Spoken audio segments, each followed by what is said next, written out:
Hey, this is Alex of Travel Fashion Girl, and one of my friends asked me about the Mono suitcase because she was thinking about buying one this week. So I thought I'd make her a little video and I'd also share it with you as well. So let's get started. This is the Mono's Carryon Pro. It has the exterior laptop pocket, which is really rare in suitcases, and I love this because it gives you really easy access to your laptop. Let's have a look. So inside, you've got the very nice laptop compartment. It's very, there's a lot of organization inside. If you could have a look. So it's quite spacious. Pros, tons of organization, plenty of space for your laptop, device, maybe a jacket. There's a ton of room in here. Downside for me is that because there's a ton of room in here, that means there's less room in the main compartment.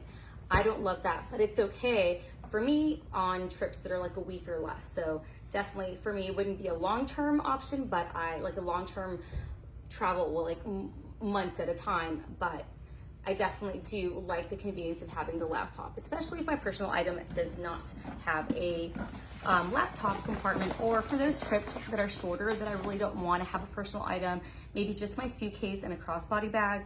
This is absolutely perfect. So the inside's very much like a traditional suitcase, just regular compression straps on one side, then the mesh zippered area on the other.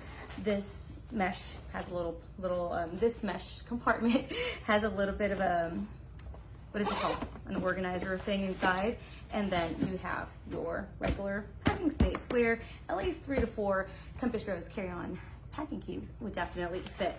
And of course there is also this little zippered pocket as well.